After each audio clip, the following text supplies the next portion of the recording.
овде, ако уште успееме и да ве внесеме во дискусија, тогаш полна капа. Ако не, тогаш слушајте, ако нешто остане кај вас во главчињата, уште поубаво. Значи, не може да постои град, не може да постои населено место, па дури ни село не може да постои без занаети. Занаетите прво се развиваат во самото семејство. Тогаш семејствата во, да кажеме, во детството на човештвото, околу почетокот, значи, на новата ера, сето занаетчество се одвива во самата куќа. Имаме поделба на женски и машки работи, потешките се обично машки, полесните се женски, барем на изглед. Иако женските биле постојани, а мажите можеле малку и да се одморат. Значи, скоро исто како денес. Се развиваат занаетите спрема тоа што работи и од што живее фамилијата. Ако работи со стока, тој нормално некој од нив ќе почне да обработува рог, да направи нож, например, од дршката, од рогот. Ако некој работи со волна, ќе почне да ткае или да преде, и така се развива, значи во рамките на фамилијата се развиваат занаетите. Но некои занаети бараат малце поголема специализација. Например, зошто некој би научил да кова, да работи со железо, тој мора да работи и за другите. Така тие изработувале повеќе предмети од колку што нив им требаат дома, ги продавале тие предмети, но не ги продавале во прво време за пари, туку ги разменувале. Таа се вика натурална размена или природна размена, ние би ја нарекле. Со специализацијата, значи со самата вера, кога веруваш, одма е поскапо. Го разбирате тоа? Ако во нешто веруваш, нештото станува поскапо. Зошто? Тој грдец кој го правеле, например, многу просто, почнувале да го украсуваат, затоа што луѓето имаат природна желба нештото да биде поубаво и поубаво, така? Ако имате вие набоен или украсен грнец, тој ќе биде поскап, не? На тој начин се специализираат занаетчи кои почнуваат да работат за цело село, за цела таа племенска заедница или уште повеќе во градовите, тие работат за тие кои ќе дојдат.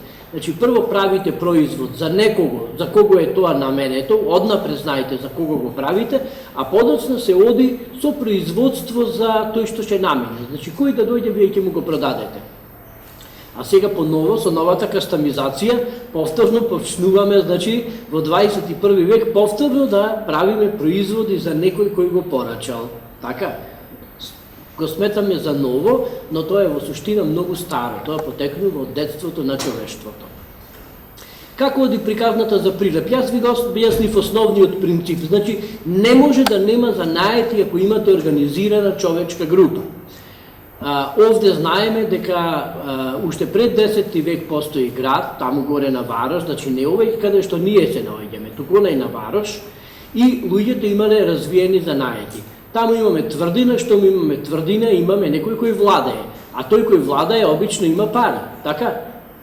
Во тоа време не можел да купи ни Мерцедес, ни БМВ ги немало, па морал да ги троши парите на нешто друго. На што ги трошал парите?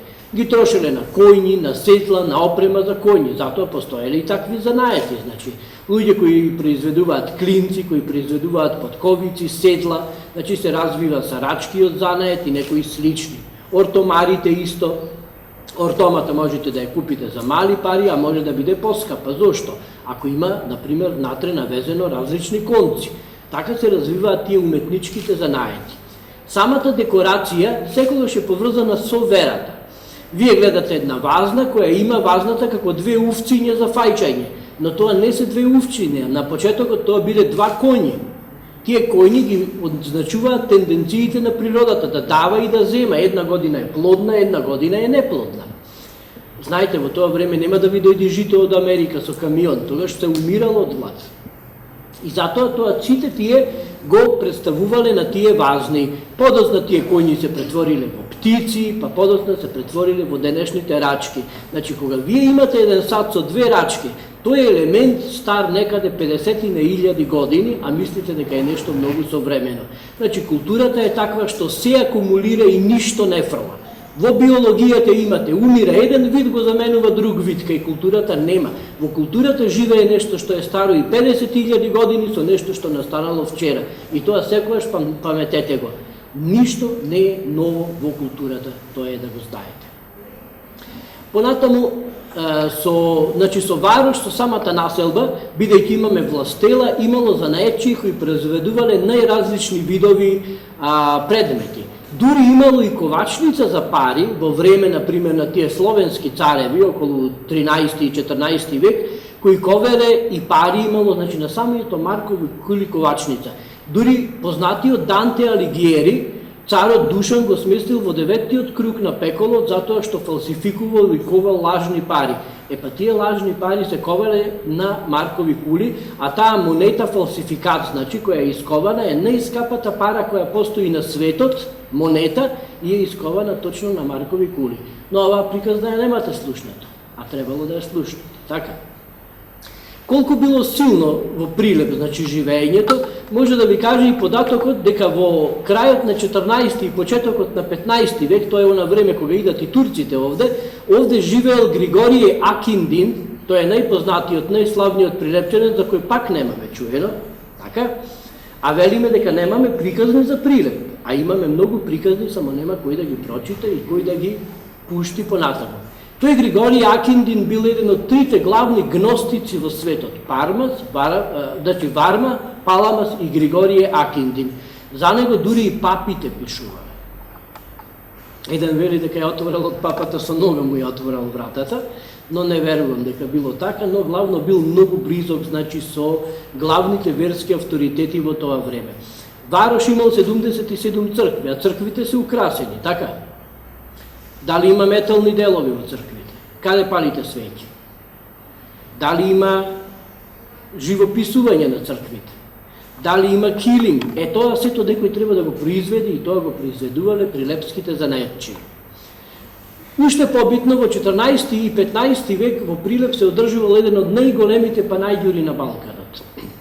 Идела стока дури од денешна Австрија, од Мала Азија и горе на Маркови кули, значи кај денешната црква што е Свети Димитрија, сте можеле да купите и зачини кои се од Индија, сте можеле да купите и златни работи, и тој панајѓур е, после турците нормално веќе згаснал, тој е обновен во 1852 година, кога Прилеп станал имот на мајката од султанот. Знаете, многу му трошела на синот многу пари и затоа тој и рекол доста, готово, завршуваме, ти го давам Прилеп и околината да се издржуваш од тој град. И така таа имал еден добар бизнисмен како везир и го обновил Прилепскиот панајѓур. Така во 1875 година дошла стока на овој панајѓур од 3 милиони холандски златни гулдени, така се проценува, што е денешна вредност некаде околу 45 милиони евра. Така ние немаме буџет прилепски ни денес од 45 милиони евра, а тогаш имало. Значи, прашањето е, дали ние имаме зашто да зборуваме во Прилеп во врска со занаетите? Од ова што ви го кажав, дали има? Приказните ги нема. Приказните треба да го поддржат производството занаетчиско. Секој занает треба да си има своја приказна и имал порано своја приказна, а тие приказни ги поддржуваат нештата. Сега да ве прашам, еве денес има славни личности кои продаваат производи за огромни суми на пари. Еве Кардашијанките земете ги. Што продаваат тие? Ај кажете ми, што продаваат? Ајде секој ден на Фейсбук сте, секој ден читате. Тие ви продаваат приказни. Значи, никој не купува предмет што не му треба туку така. Предметот ќе го купите ако има добра приказна и ако се излажите на тој Фейсбук или на некој сличен социјален медиум. Значи, немојте да мислите дека тоа е сега измислено, тоа секогаш постоело. Брендовите секогаш постоеле. И сега уште да ве прашам и да ви кажам, веќе идиме до 20 век, затоа јас си прелетувам големи периоди, затоа што ми е битна поентата, а не да ви ги кажам само податоците. Кој е најпознатиот производ од Прилеп? Дури во Истанбул никој не отворил дуќан ако немал еден прилепски производ. Сте слушнали за кантари, прилепски кантари? Оние кантари кои сега за во старо железо ги фрламе, тогаш било најценетиот прилепски производ. Затоа што, ако вие имате панајѓур, добивате стока од разни страни, така? Но вие морате да имате и свој производ, за да можете да се обстојувате, да бидите барем на некоја позитивна нула, затоа што вие ќе ги дадете парите за странска стока, ама морате да имате и своја со која ќе земете туѓи пари. Тоа биле на крајот, значи на векот на 20 век, на 19 век, тоа биле кантарите. А дали знаете што бил прилепскиот производ во 14 век? Прилепчани произведувале ножиња на склопување од козја коска, значи од брав, убаво исковани, така, можевте да ги видите и денес на пазар, можете да помините и да ги видите, истите се произведуваат. А втора работа била една играчка, по која се зборува, значи оттаму настанала изреката, зашто во Прилеп мајмун не игра. Го знаете одговор, помладите. Тогаш главно се произведувале играчки во Прилеп од дрво и од коска. Тие играчки биле со гибливи елементи, значи зглобовите сите можеле да му се движат, не знам дали ве потсеќаат на современите играчки од пластика, но тоаш кањац ги правеле од коска и од специјални, значи врзивни нитни. И тие играле, обично правеле мајмун кој игра меѓу две сапчиња на конци и се префрла од едно на друго. Затоа во Прилеп играл мајмун, затоа што тој мајмун во суштина бил играчка која овде се произведувала и многу се продавала во скоро на цел Балкан кај сите луѓе што иделе. И последната информација. Дали знаете дека од преисторија Прилеп е еден од центрите на верата?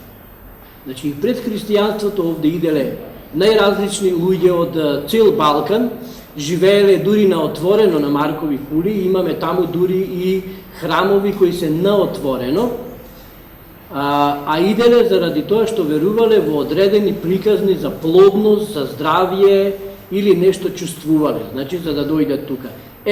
Денес одиме на други места од верски причини, така? Тоа било задржано дури до крајот со идењето на турците, значи не џабе Прилеп секогаш бил центар на властелата и овде седеле доста цареви, тие словенски цареви на Маркови кули, во Зрзе, на Трескавец и нивните синови. Значи од сето ова можам да ви кажам дека можат да се направат многу убавни приказни, а зошто немаме такви приказни, например, и зошто на младите не му се интересни овие приказни за да си направат собствен идентитет. Значи, ако сте ви од Прилеп, би било убаво да си имате приказни кои го потврдуваат вашиот идентитет од каде сте, така? Зошто тие не се прават, значи каде некој, дали ние, дали постарите, дали помладите потврлиле, можеме да направиме еден многу убав муабет, а уште повеќе можеме да направиме муабет како овие приказни понатаму да почнат да работат и да почнат да заработуваат. Ние направивме, например, приказна со Александар Македонски, али не продадовме ни една фигуринка негова. А во исто време грците продадоа милиони фигуринки од Александар Македонски. Значи, на кого му служеше Александар, нама или нив?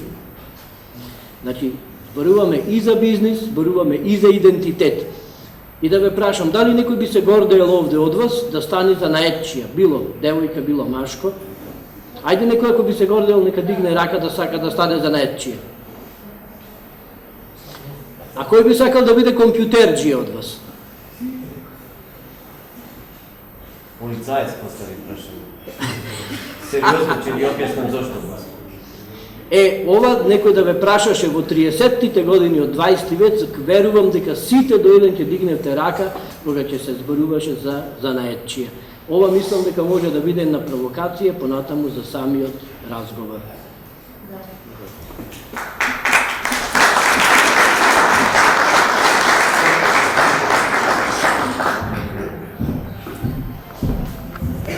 Ова е говорницата, јас одите да ви се обратам. Благодарам на Александар Цветковски, навистина пренесена прекрасна приказна за Прилеп.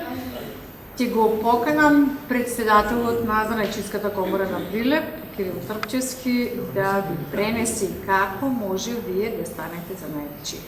Како што рековме, овде меѓу нас има присутни занајчи со кои може да разговарате, може би дел од вас, сакате да видите едни фризери, може би сакате да видите косметичари, може би сакате да видите златари. Може некој од вас сепак би се одлучил да биде атрактивен гајдаджија. Повели, слушайте внимателно како и што треба да правите ако некој особено од 4-та година сака да биде занајчи. Благодарам.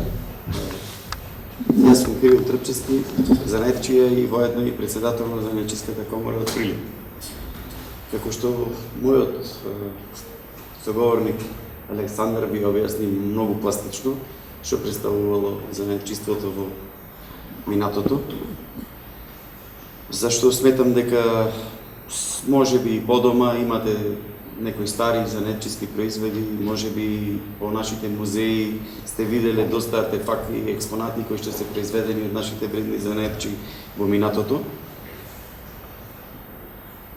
Занаетчиството од секогаш, значи, во Прилеп било една важна дејност која што луѓето од Прилеп ја обавувале и представувала гордост на овој град.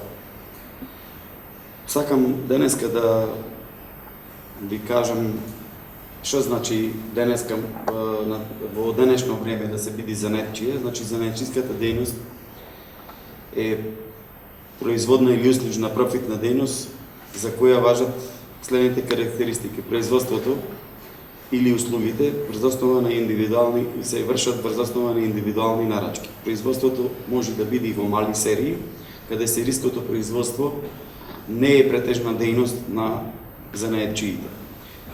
Занаетчиството може да се врши со користење на машини, алат и други технички уреди, соодветни за дејноста согласно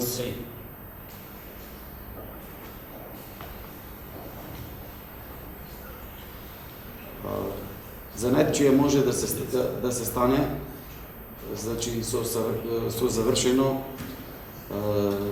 стручно образование, значи за дејноста за која што сакате да учите и да ја работите во иднина.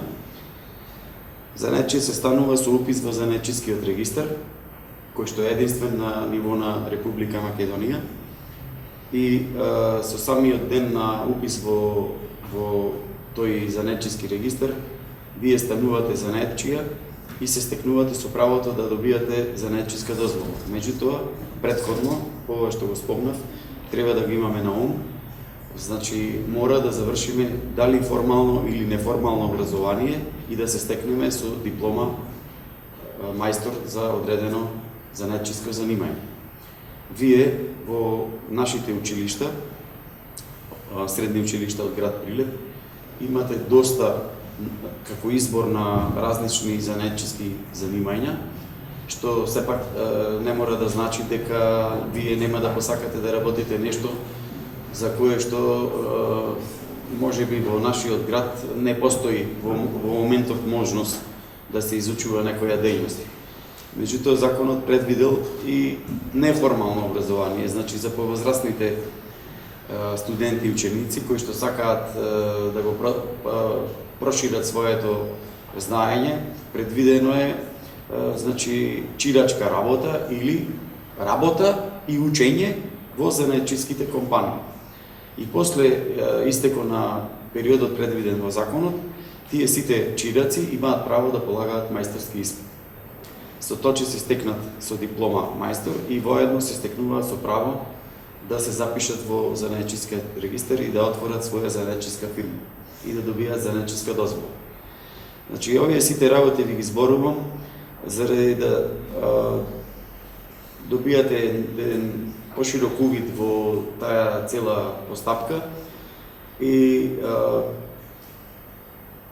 да не го сватите вашето одење на училиште дека треба само да посетувате настава заради да посетувате, него да бидете посветени и она, ако сте се определили за некоја занаетчиска дејност, тоа да ви биде поттик уште повеќе, да кога ќе го завршите вашето формално образование, вие се стекнете со доволно знаење за да можете утре соодветно да работите на дејноста за која што сте учени. Колку време треба да се стане добар златар? Па, мислам дека За колку време може да го научиме тоа занаење? Може да види, златарството има повеќе, да речам, под групи во себе содржи. И сега, ако зборуваме, да речеме, за филигран е едно, ако зборуваме за ова класично кујунџиска работа е друго.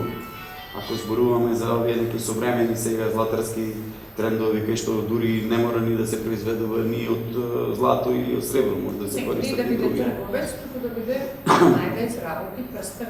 Па ја мислам дека за 2 до 3 години може да се научи едно одредено занимање, па макар и златар. Со тоа што реков, мора учениците да бидат посветени. Значи не да одат на училиште само за да одат, него вистински да посветат внимание на она што го учат и да научат и кој ќе го завршат своето формално образование, да бидат спремни да одговорат на задача. Било Дали- како самостојни, било како вработени кај некој занетчија, да бидат спремни да одговорат на задача. Дали доколку некој избере да биде посветен златар, може да се обезбеди екзистенција во животот? Па јас 33 години до сега работам како златар и уште сум жив. Успеав да ги изучам двете деца. Значи сум обезбедил екзистенција за фамилијата. Може би не сум некој богаташ, меѓутоа, значи реков во животот битно е како јас сакам, се чувствувам задоволен и сум посветен за нечија и честен за нечија. И тоа за мене многу значи. А реков, некој може би има преголеми амбиции и сега тука веќе ние не можеме да разговараме за нечии амбиции кај се гледа некој ова. Меѓутоа јас сум задоволен со статусот што ги имам во ова друштво и важам за еден угледен за нечија и тоа за мене е има многу големо значење. И затоа јас спомнав дека амбициите се едно и тука не можеме многу да влијаеме. Меѓутоа можеме да влијаеме на ова, да му кажеме на сите, ако сакаат да станат посветени и честни за нечи, мора да учат. Во Прилеп живее последниот Самарџи. Има 82 години и човекот вели дека во годината кој изработи во 30 години, претежно се занимава со поправки на сада. Дали златарството, кумеџиството или кулеџиството се едно имаат иднина? Дали треба некој да избере? Има ли? Па јас мислам дека макар и овде во просторијава не гледам некој што не носи накид. И воедно тука ја гледам и причината зашто би постоел тој, било за поправка, било за производство на нов накид. Значи не гледам причина зашто не би постоел како занај. Зошто Кирил Трпчевски е последниот кулунџија во Прилеп? Зошто другите златари се трговци? Реков посветеност. Значи, ако сакаш да станеш еден занетчија, мора да бидеш посветен, да жртвуваш нешто, значи своето слободно време и ова, и да го научиш занајот. А некој може би не сакал да го научи и полесно му било да биде само трговец.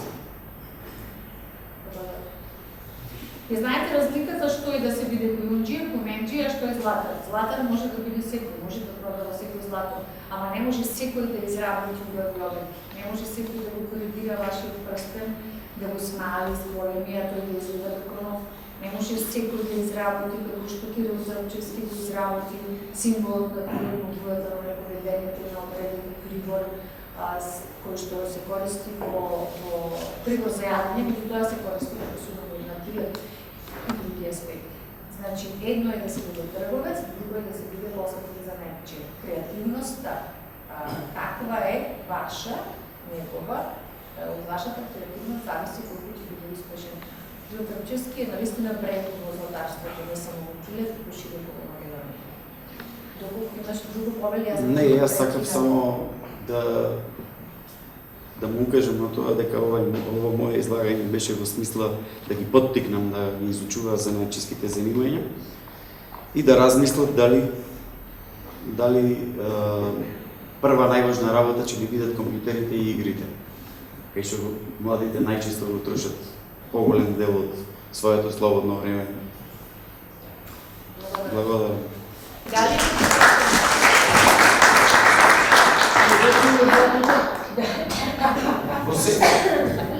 Дали имате прашања за занајчиската комора, за кумеџијата?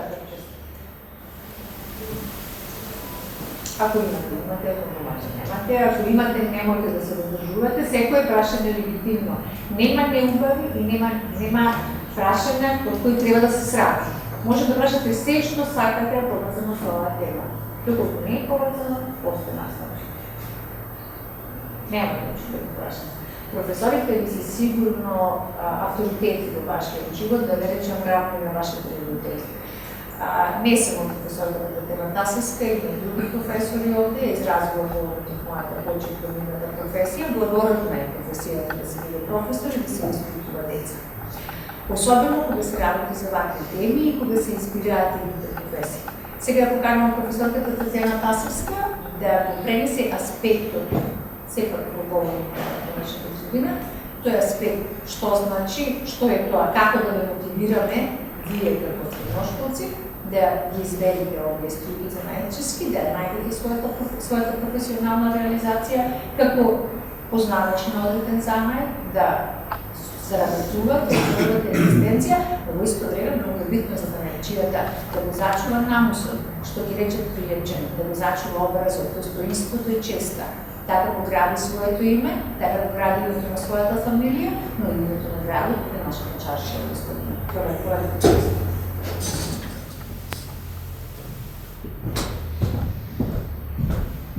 Официјално добар ден од моје име. Би сакала да упатам благодарност до Моника Талеска за упатената покана до Средното општинско училиште од нашиот град Орде Чопела, како представник јас од професорскиот сектор да земам учество на оваа денешна трибина и да проговорам кратко што значи влијанието на образовниот процес во едуцирањето на млади кадри кои по завршување на средното образование имаат можност да бидат конкурентни на пазарот на трудот.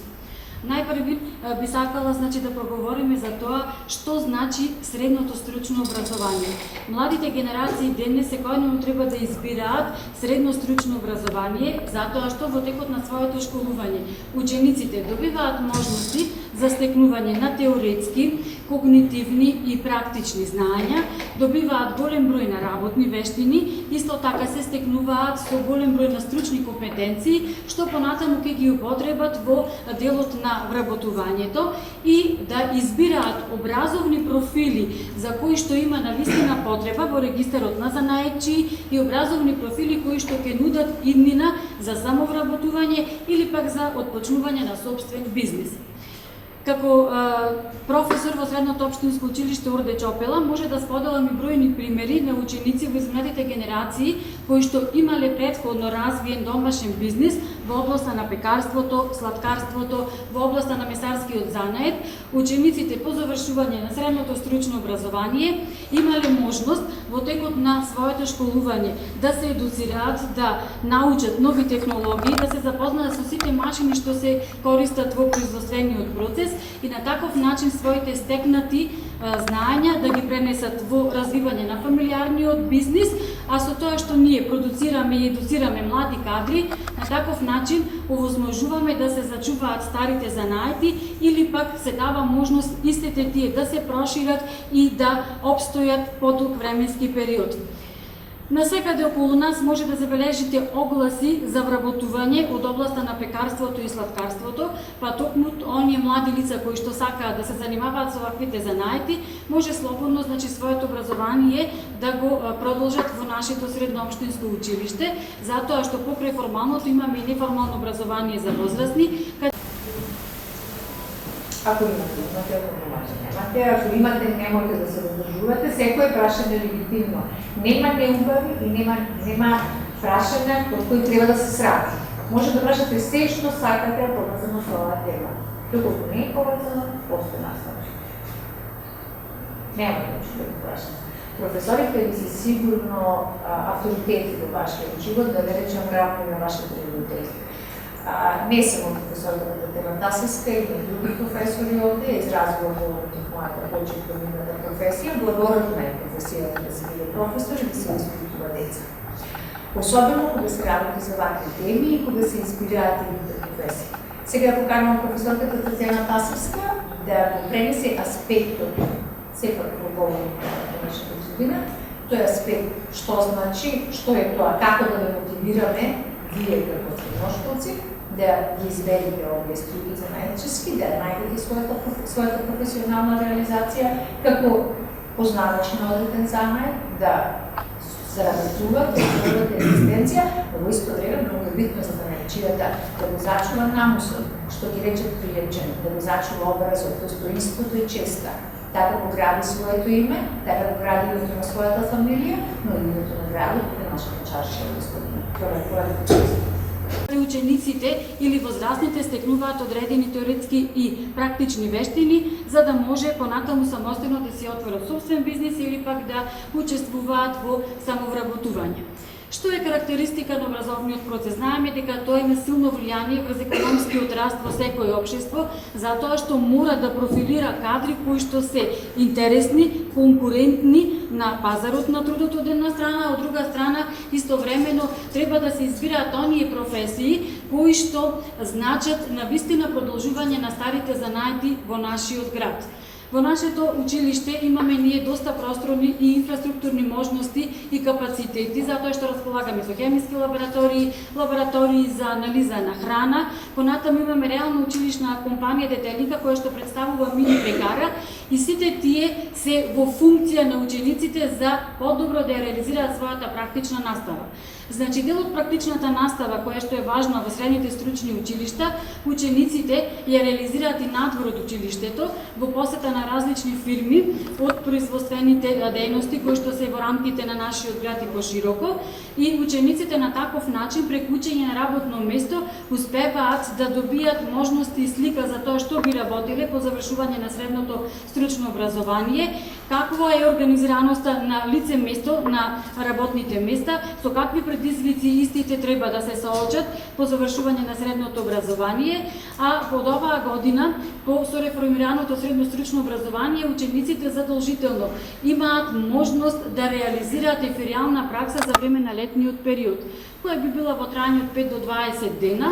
Нашето училиште има остварено соработка со Прилепската пивара и Витаминка, па во текот на целата учебна година учениците посетуваат практична настава во компанија, а исто така реализираат феријална пракса во овие компании кои што се од прехранбениот сектор.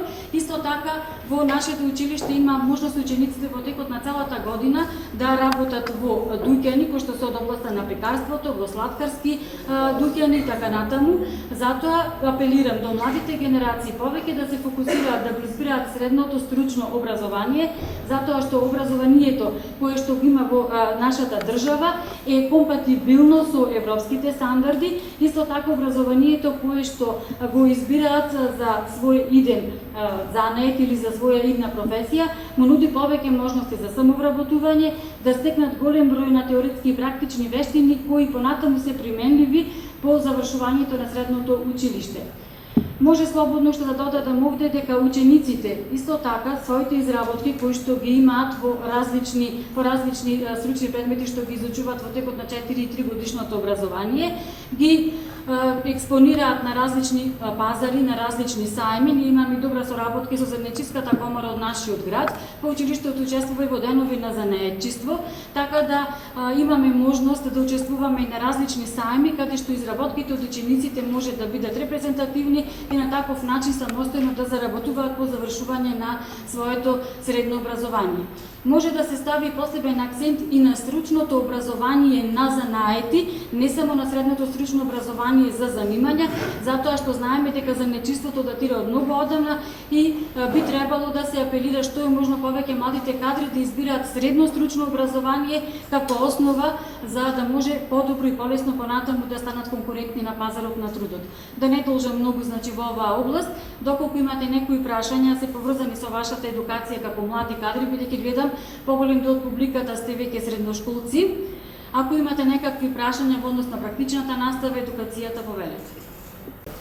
Доколку еден посака да биде еден фризер и го слушне, ево, Крешимир Здравец, да ни каже дека тој е член на комисијата за полагање и да ни каже дека има титулата мајстор.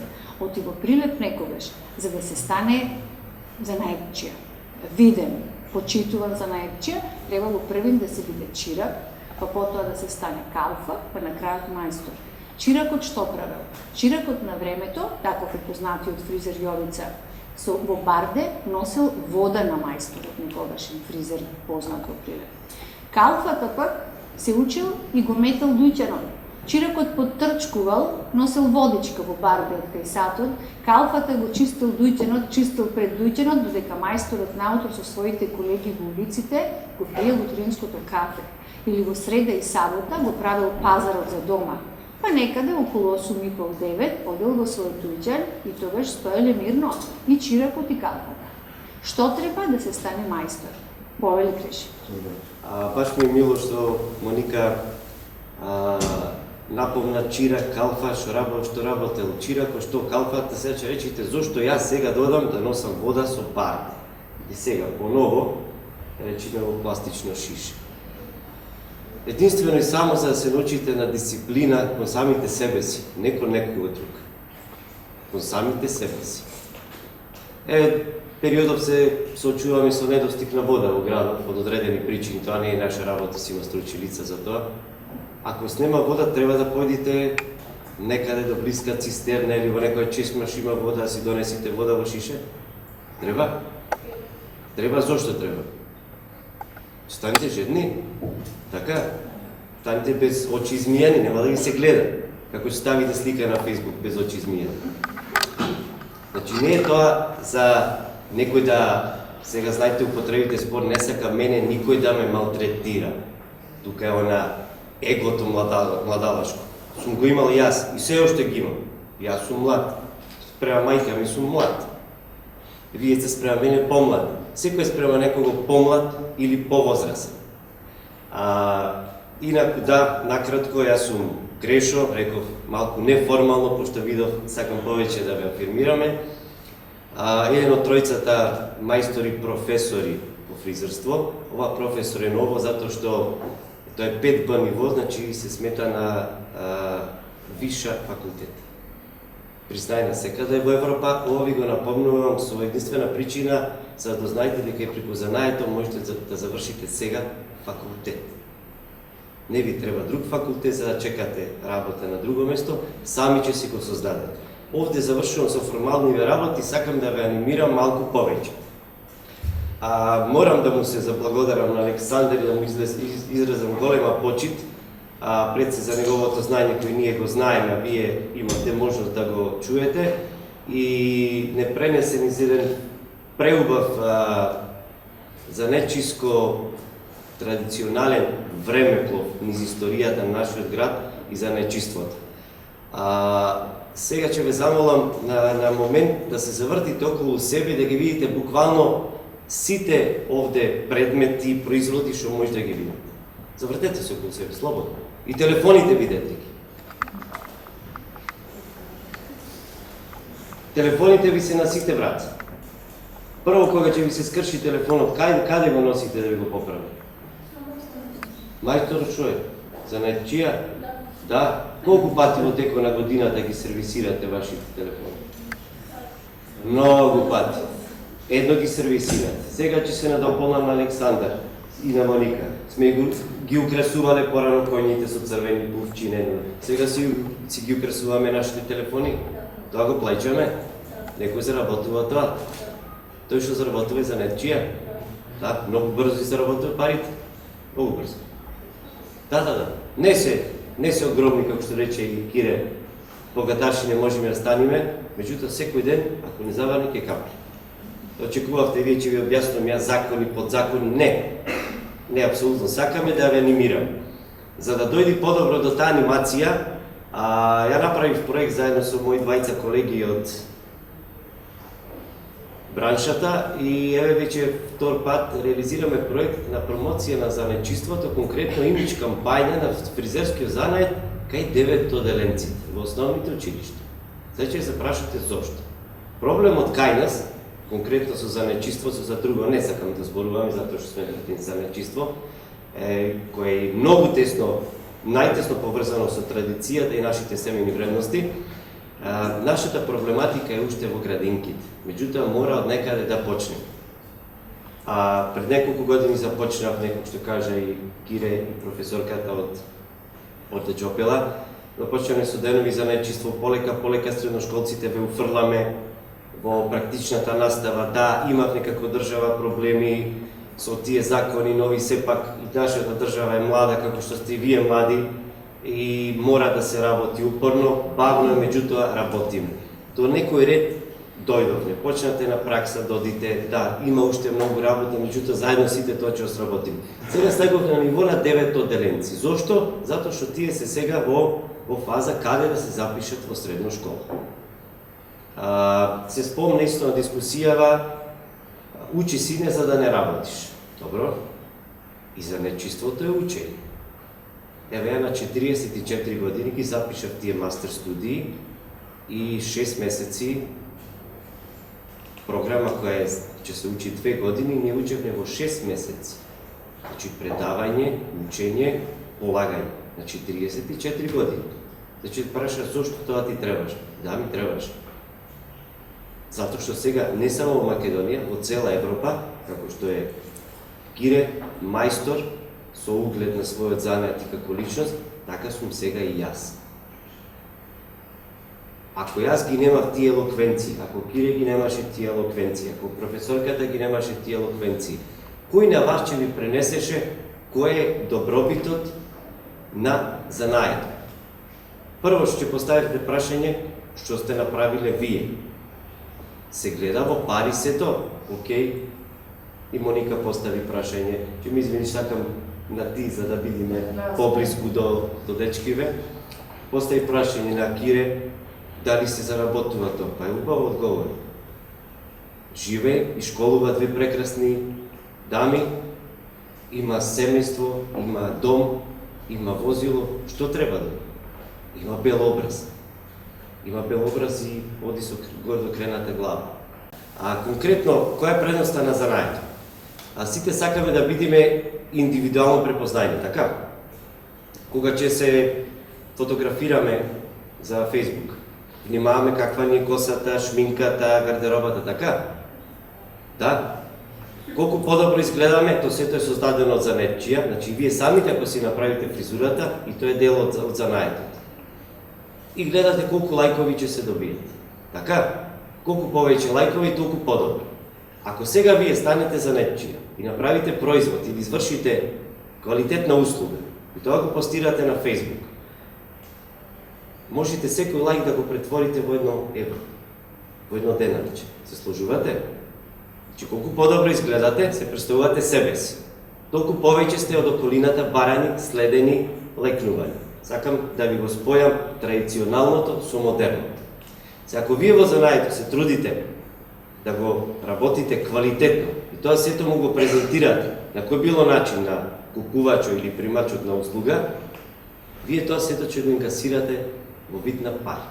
Значи, да ви го прикажам реалното од занаето. За да бидете посветен за нечие, стварно единствено треба многу да се работи. Значи, тој што ќе ви каже дека може за брзо да се постави прашање Кире за колку години, да, и ја ќе се сложам, 3 години минимум се потребни за да можете веќе горе-долу да го носите еден добар дел од работата во салоно за кој биле доста солидно платени. И сигурно многу повеќе отколку во некои други дејности. Сега предноста која е? Вие тука индивидуално настапувате. Колку повеќе се трудите да научите, толку повеќе ќе имате можност да сработите, било сами, било кај некого вработени, и затоа ќе бидете многу повеќе наградени преку плата. И секогаш сите прашува за пари. Да, сите работиме за пари. Меѓутоа се дојдат тие пари, мора да работите на занаето. Ако земете во предвид конкретно, фризерите учат 3 години. Ако во тие 3 години оделе на пракса, 50% матурирате на 17 години, 50% се поголетни, тука е него, предпоставувам. И потоа уште 3 години, ако квалитетно го изгубите времето во пракса во салон, за кој период ќе бидете соодветно платени на законски регулативи, значи ништо нема биде бесплатно, значи на ваши некаде 22-23 години, вие сте самостални. И со плата, и како индивидуа во занаето. Веќе почнувате да станувате препознатливи во општеството и во вашата сфера во која ќе работите. Занаети секогаш ќе има. Не може да нема занаети. Нема да мислите ако излезете надвор од држава дека ќе бидете попочитувани, таму ќе бидете само бројка. А овде ако се трудите да работите на себе си, ако се трудите да работите на занаето, нема да видите бројка, ќе видите име, презиме, цртичка, титула. Дали фризер, дали мајстор фризер, дали златар, дали куменџија. Кога ќе помините, ќе реча, ене Весне фризерката, ене го Горан Златар, што била ене од Гипче Златар. Значи, тоа е титула веќе. Малку се изгубени вредностите кај нас, спомне Александар, па ќе го повторам затоа што стварно многу пријатно беше да го слушам. Изгубени се тие традиционални вредности. И традицијата и сочувањето на тие вредности со работа на занаетчиството и со работа на нас самите носи до прогрес и просперитет на нас како личност и автоматски со тоа на нашиот град прекрасен, на нашето цело општество и цела држава. Би сакал сега да ми поставите прашање. Само еден момент сакам, уште спомнав за 9 оделенците. Како предлог ни беше да не разговараме што треба, како треба, тие се многу мали, 14-15 години. Ние на сцена му излеговме со моите колеги, двајца мајстори исто, и ги повикавме на сцена, а реално му дадовме на дечките да работат. Па најдовме добри 20% деца од 14 години кои што имаја фат да работат со машинка и со ножица. Никогаш во животот не пробали. Производ на тоа, еве ги професорките од Ѓорче Петров, конкретно и професорката во пракса Стојне Христоска, годинава имаме многу квалитетна бројка на ново запишани фризери. Цели 30 со многу подобар успех како претходните години. Тоа е на ниво на цела држава. Еден проект само што направивме кај 9 оделенци, а реално со нив му дадовме да работа, му дадовме алати да работа. Тие видкаја фризури правеа, стрижеа, му дадовме да стрижеа. И добивме подобра бројка и на поквалитетни деца запишани на ниво на цела држава во средно фризерство. И ова нека биде апел до сите занаети, а реално на дечината да му кажуваме. Затоа реков да ја симнуваме границата, да почнеме и од градинка, нека се учат дечината да работат со чекан, со штрафцигер, со белезици. Има начини да ве анимира. Значи, ако не ви се прикажи реално, никој нема да знае како е во вистината. Дали некој сака да биде фризер? Кои се вашите прашања до нашиот говорник? Ајде, што те интересира, слободно прашање. Имате презиме со? Тања, Кој ќе те училиште дам. да е? Александар Подолски од Ѓорче Петров. Кој е прашањето, Александар? Кој е твоето прашање? Зашто се интересува? Сакаш да бидеш фризер или биетер? Фризер? И двете. И двете. Што те интересува? Си пробал досега, работиш си? Да. Имаш афинитет и талент, така? Да. Имаш прашање? Поле. Но малку го кажете за фризерство, можеш и кој. Не, во секој случај вака, се да ви кажам. Значи, јас сум ностоп присутен во школата ваша. Дујчанот, салонот не само мој, од сите занечи во градов, се ностоп отворени за младите личности. Сакавме повеќе ни беше целта да ви објасниме кои се бенефитите и предностите општо на занаетчиството, не конкретно за одреден занет. Меѓутоа, слободно прашајте, еве, затоа и Моника Брејска кажа, оставувајте прашање, че имавте можност за Кире и професорка, слободно, слушам, постави прашање, слободно што сакаш, ќе ти објасним. Јас сум помнаш измеѓу овој појшен стручни, не бев за нешто друго. Добро. Фризерство, пошто како штука ја обожавам многу. Ја желам да се запишам таму. Добро. Со практична настава има доста добра работа. Само треба да се случи нешто повеќе, а тоа накнадно сакам да се разговараме с тоа. Значи, сакаш поставаш всушност прашање што понатаму и како да се усовршиш. Да. Значи, вака, конкретно сега работиме масовно на подобрување на практичната настава во сите сфери. Апсолутно. Реално се соочуваме во сите средни насочени училишта со недостиг од материјали, алати, значи во сите сфери. Се трудиме, работиме да ја подобриме наставата. Сега веќе евете со новиот закон, конкретно за фризерите за вас, е зголемен и фондот на бројот на часови за практична настава во втора и трета година. Повеќе време ќе поминувате во салони. Тука веќе види усовршувањето. Понатаму, кога ќе матурирате, мора да влезете веднаш во салоните како практиканти. Практиканти затоа што имате веќе средно соодветно училиште, чираци е преквалификација. Тука веќе го добивате она второто и многу повисоко ниво на знаење. Ако сте присутни во салон или во фирма или во дујчен занечиски кој да било, ќе ми извиниш, морам општо да зборувам за сите занаети, има од различни сфери дечина овде. Вие добивате постојано можност со вашиот мајстор да посетувате семинари. На тие семинари се стекнувате со нови знања, нови компетенции, нови вештини и теоретски и практични. Се стекнувате и со сертификати. Секој обесен сертификат, секоја обесена диплома за вас значи плюс. Тоа е вашето надоградување. Во секој занет и во секоја општо во секоја дејност мора човекот да се надградува. Не може јас знам се и готово. Тој човек што вели дека знае се, бега од него, тој не знае ништо. Значи, надградувањето е единствено и само со работа. Со работа обавезно до вас лице кој е покомпетентно и поспособно од вас, поспособено, извинувам. Значи, сам никогаш не можете да научите. Ни јас сум научил, ни Кире научил, ни никој. Секојаш мора да има до вас мајстор квалитет, а вие да бидете квалитетен и дисциплиниран ученик. Друго ништо не се бара од вас. Само дисциплинирани квалитети. Апсолутно ништо. Сега ви е светот на дланкавец. Олку малку ви треба, само се потрудите за да станете некој и нешто. А многу треба за да станете никој и ништо. Секој чечи обратно, не е обратно. Јас ми благодарам. Тој. Благодарам, да. Се надевам дека сте се доволни од одговорот.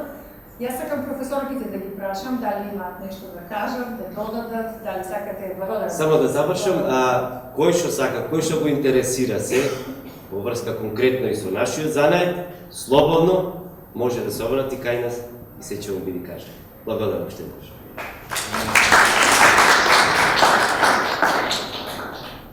Повелете доколку имате да кажете, да презентирате ваш став, ваши љубови, да дополните нешто доколку имате. Повелете на говорница, ако не треба да сuma да презентира некој нов аспект, нешто што ние не успеавме да допреме денеска, додека вашите ученици, нашите студошкоци, студуваци, да ги кажат. Повелете. Може, ако сакате да се разлика. Јас сум Даниела Зојчевска, професор сум во средното училиште Ѓорче Петров. Нашето училиште е стручно училиште во кое што се застапени повеќе струки, меѓу кои еве и фризерската, за која денеска стана повеќе збор. Исто така текстилната струка, козметичарите, козметичките техничари, и за сите нив еден апел повеќе да се посветат на изучувањето на практичните предмети, да се оспособат да бидат стручни и корисни граѓани на овој град.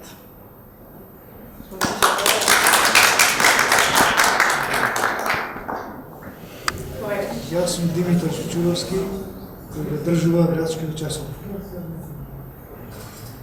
Колку години сте вие, за прва година сте? Трета, значи негде 17 години, така? Јас на 15 години е ранет фамилијата. Сакчија бев, татко ми имаше настапачајна несреќа и мораше некој да ги рани домашните. Имав брат, сестра и мајка. Исто и татко имаше занечија. Тој се повреди и не можеше 2-3 години да работи и морам јас да го заменам. Сакам да ви кажам дека на ваши години фамилија Ранев 3-4 години.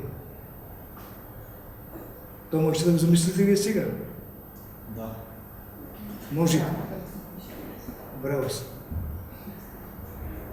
Инаку градскиот сад го одржуваме веќе 6-7 година.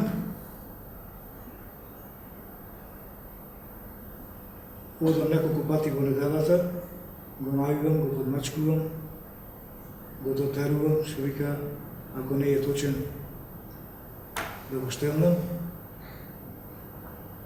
Тоа ми представува сега задоволство на овие години и ќе го држувам, дори можам, физички и психички човек. Колку скали поминувате за да се качите до статот до врвот? 91 скала се. Во еден правец? Во еден правец, да. 63 се камени скали, 30 и кусуро се дрвени. Зошто прифатите за толку малку морал, символичен секак за тоа што го имате да го држувате градскиот участок? Зошто прифатив душата не болеше кога гледа дека сатот не работи. Поминаа многу години и реков, мисля дека ќе ме повика некој за да го страниме дефектот, не се јави никој. Изедов сам се понуди во општината, ми дозволија и после 5-6 месеци работа, успеев да го дотерам да работа еве и ден денеска и че работи дори работам јас, понатака не знам. Ако има некој заинтересиран од децава, нека се јави. Да гледа од високо. Да гледа од високо, да види панорама на градот. 3 пати неделно панорама на прилив бесплатно. Да. Колку е тешко да се биде одржувачен часовник градски? За мене не е тешко, али за почетници некој или за мене ќе биде тешко, претешко. Го знаете Биг Бен во Лондон, така? Прилепскиот часовник е Постар една година од Биг Бенгот. Се роди во нашиот часовник, па потоа се роди во Биг Бен во Лондон. Значи, ние сме граѓани со поголема традиција од лондончани. Да бидете горди на градскиот часовник, особено горди на нашиот сограѓани Димитар Чучуровски, бидејќи навистина со голема љубов и посветеност во одржува градскиот часовник и од денеска натаму. Секогаш кога сте во чаршијата, слушајте го звукот, слушајте ги камбаните, звоната, одбројувајте го времето. Секоја минута од животот, вложувајте добронамерно кон вашите сограѓани, бидете достоинствени прилепчани во иднина. Секој момент од животот, посветувајте ги на добри дела. Чучуровски навистина мислам дека неговиот мотив не се пари, меѓутоа огромната љубов кон чаршијата, кон градот и градскиот сад го разуваат за оваа негова професија и оваа негова дејност. Многу ви благодарам, Чучуровски. Да сте здрави и живи.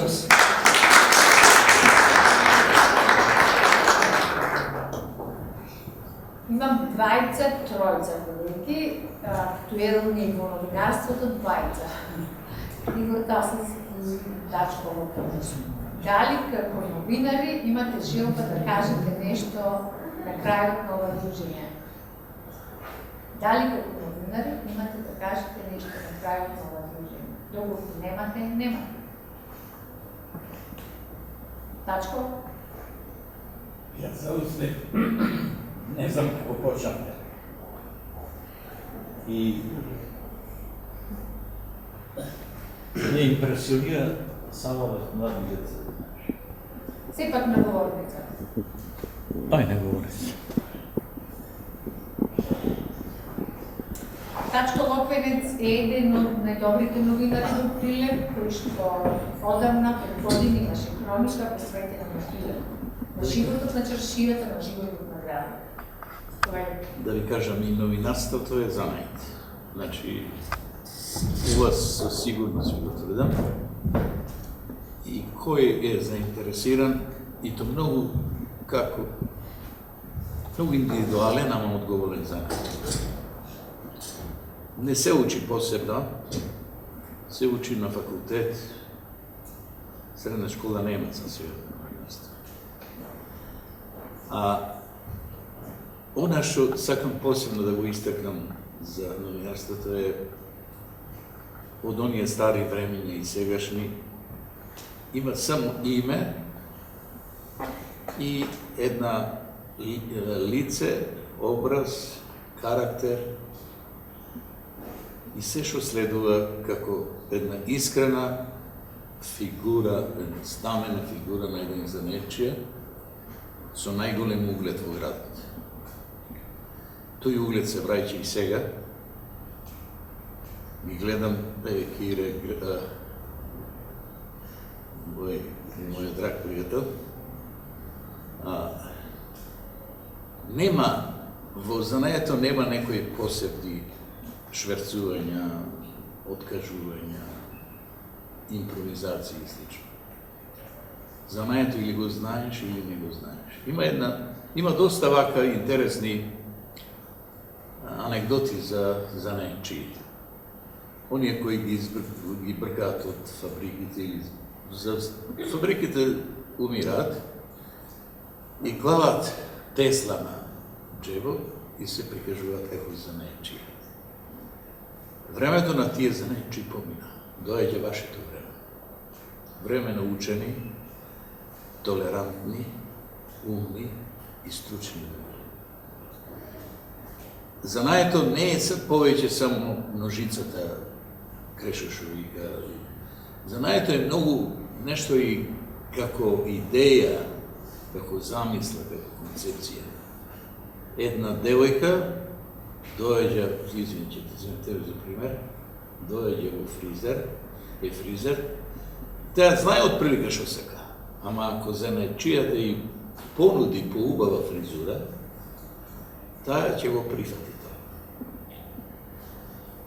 Драгио Кире, ако ние одиме таму да земеме, шо прстен за свадба? Да, сите прстени не се исти. И колку луѓе, толку вкусови, така и прстени. И оттаму многу убаво Кире објасни дека во тој занает се крија една чудесна творечка сила. Не во само тој, во сите занаети се крија. Умирањето на нашите занаети дојде во една многу чудна ситуација, малку необјаснива. Се случува многу чудни ситуации. Например, таму кај што се копаше рудата, не се градеа топилници, се градеа, да речеме, во Скопје. А во Тајниште не, требаше да помини километри рудата за да дојде во Скопје. Сакам да кажам дека и кај нас селото се испразни. Почна сега и градовите да се празнат, ама доаѓа време и државата да се празни. Значи, еден чуден однос према се што постои. Вие може да купите индустријски производ, ама секогаш ќе се повикате на занаетчискиот. Сакате убаво барбе, за жал нема кај да се произведи барбе. Сакате убави, да речеме, налани, навистина налани. Тие има многу корисна употреба. Ама ние користиме обични влечки. Оние што ни ги даваат од кој знае каква кожа, со кој знае какви подлоги и слично. Со други зборови, на крај сакам за новинарството да ви кажам неколку реченици. Многу е убаво, многу убав занает. Меѓутоа, убавината кај него е додека сте млади. Во овие позиции кои сте сега, вашата младост сака да го измени светот.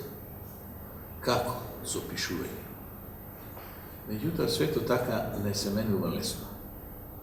Така и занает не се учи лесно. Да ви посекам упорност, да ви посекам стручност, учење и една перцепција која ќе ви носи во убави области на она што ќе го изберете. Било кој занает. Има многу занаети, колку луѓе, толку занаети велите. Јас живеев со многу стари прилепски занаетчии. Имам што вика мојата драга колешка, многу пишувано за занаетчиите во Прилеп. Имам пишувано за пожарите, се случувале убави, ама и неубави работи. Убавите работи се добро да се слушнат. ама мора да ги знаете и неубавите работи. Например, тоа најубаво ќе го откриете преку Цепенков. Цепенков е мајсторот на пишаниот збор за занаетот. Низ убави форми, не само занемчиски, него разни литературни форми. Ви благодарам и ви посакувам да се не љубав. Игор, одојаѓи ти. Кратко колегата Петър Петревски. Може би колега Петревски сакате да кажете скоро два направено на дружење пред да му дадам збор на Александар Цветковски да заокружи, да го заокружи ова дружење што уште е интересен на мен. Повелете.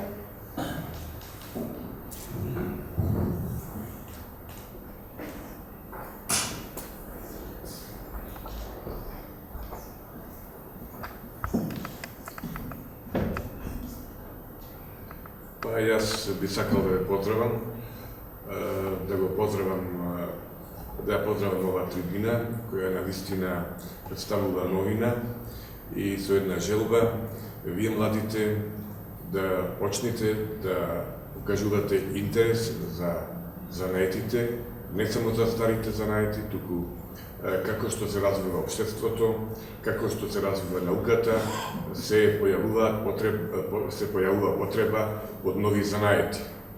Јас не сум занаетчија и немам големо искуство на оваа тема, меѓутоа се занимавам и со некоја работа која може на некој начин да се нарече и занает. Јас се занимавам со пишување и пишувањето на некој начин можам да го третирам како занает.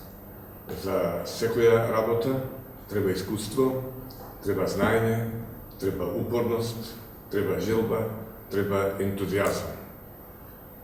Сметам дека занаетите во денешно време, поготово овие посовремените занаети, што и доправа ќе се појавуваат, ќе бидат можност за ваша афирмација како личности и за извор на добра заработувачка. Уште еднаш ве поздравувам и ви посакувам некој од вас во иднина да стане добар, квалитетен, ценет и почитуван занаетчија во нашата средина. Благодарам. Александар Цветковски секогаш извор на прекрасни приказни, кои се требала да се разбират, наука, приказни, начинот на кој тој успела да пренесе се беше интересни загледници за Сикапова и Александар да го заокружиме денешното друштво. Хвала, Вика. Да ви кажам една порака на најхрабрите кои останаа овде и се надевам се това вредеше да го слушнете, а мислам ова како порака е и многу мангупски, така, мангупско нешто што ќе ви користи. Никогаш немојте да делите у нашо индустријски производ, занаетчиски производ и уметнички производ. Зад Мерцедесот, така, тоа е индустрија. Не можеме да го направиме во стара чаршија. Мерцедесот прво го прават од глина уметници, значи мора да направат модел, тие се занаетчи. Сите калапи за лиење на оние делови ги прават занаетчи. Значи нигде не се учи специјално калапи да се прават. Направете вие калап за прстен или за било што можете да се обогатите. Сега има лесно, има епоксидни смоли, така? Значи, занаетот да знаете дека е секогаш уметност. Ако не ги делите, многу подалеку ќе појдете. Има прилепчани во светот кои работат, например, тетоважи за огромни пари во Америка и станати се многу познати. Така, тетовирањето е уметност.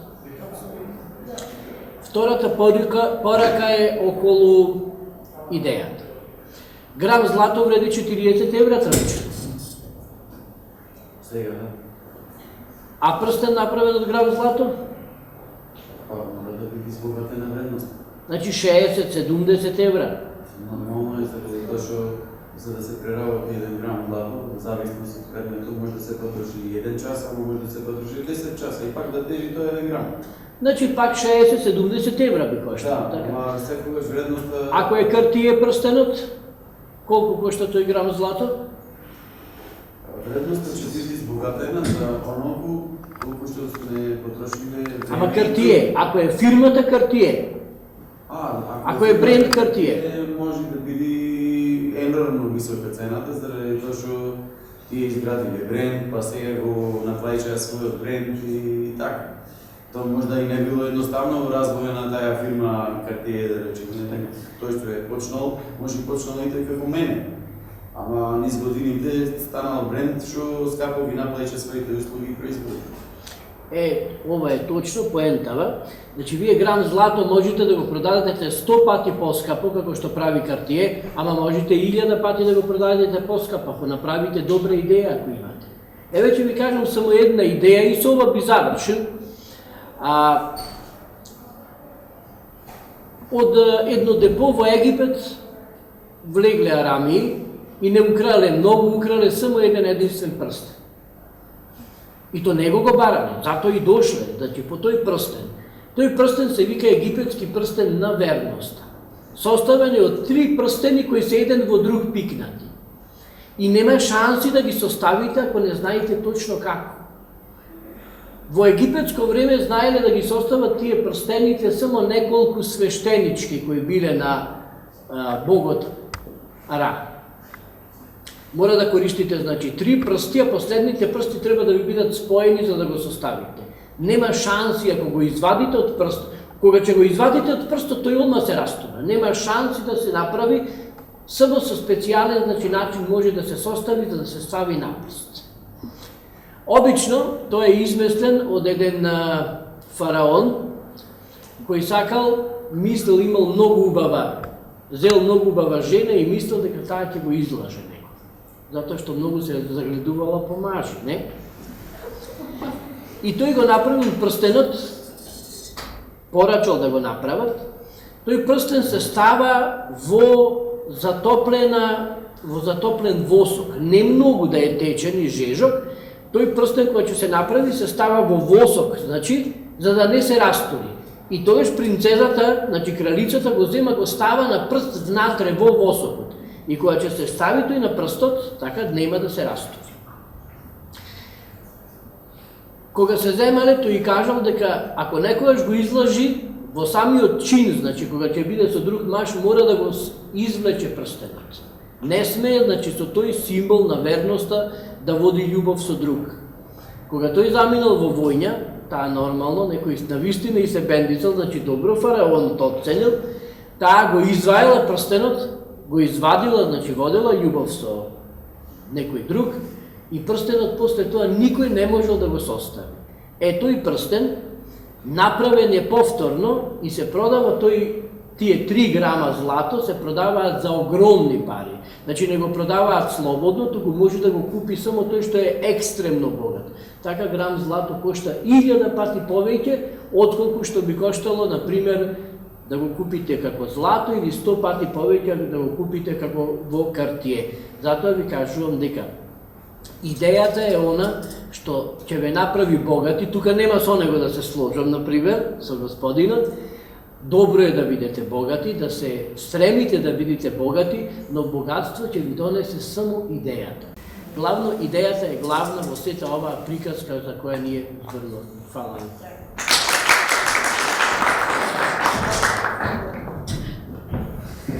На крајот на ова денешно дружење, дали овој микрофон снимаме со овој микрофон? Да, така? Да. Значи, сакам да ви се обратам на сите, да ви се заблагодарам за денешната дружба, за денешната трибина. Се надевам дека уживавте, како што рече Александар, меѓу учениците останаа најхрабрите.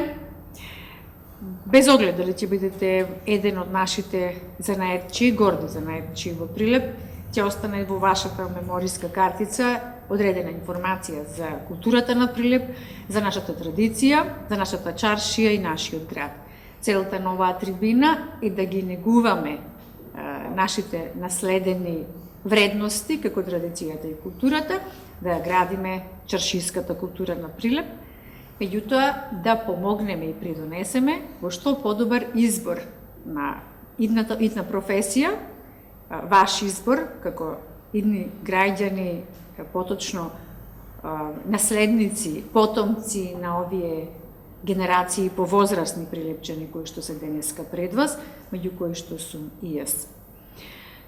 За Оние кои што го гледаат овој видеоклип, само да напоменам дека станува збор за трибина со наслов да ги негуваме занаетите, старите занаети во Прилепската чаршија, дека трибината е дел од проектот со ист наслов, финансиран од Министерството за култура, во рамките на манифестацијата Нов културен бран. Благодарение на овој проект на Министерството, ние денеска се дружевме заедно, денеска разменивме бројни информации, чувме прекрасни занаетчи, меѓу кои занаетчијата кустосот врвен од Прилеп Александар Цветковски, занаетчијата Златар Кујунџија, Куменџија, устабашијата на Прилепскиот Теснав, председателот на занаетчиската комора Кирил Трпчевски, професорката од Химиското училиште која предава повеќе стручни предмети, Татјана Тасевска, повеќе други професори од стручните училишта во Прилеп. Го чувме одржувачот на Прилепскиот градски сад Димитар Чучуровски, мајсторот на фризерството во Прилеп денеска беше со нас Крешимир Здравевски, голем дел присутни гости, занаетчијата на новинарството Тачко Локвенец, занаетчијата на писателството поетот и писател Петар Петрески. Што сакам да кажам? Дека Прилеп е град со чијата одржувачот, реков, на градскиот частовник, може би пропуштив Димитар Чучуровски, сакам да кажам, во толку мал простор, толку врвни, прекрасни луѓе, прекрасни занаетчи. Во Прилеп, примерно, сме горди на тоа што сме прилепчани, ретко горди граѓани, а потоа горди затоа што имаме навистина прекрасни занаетчи. Бидете здрави и живи, секогаш пратите, портите на градската библиотека се отворени за вас.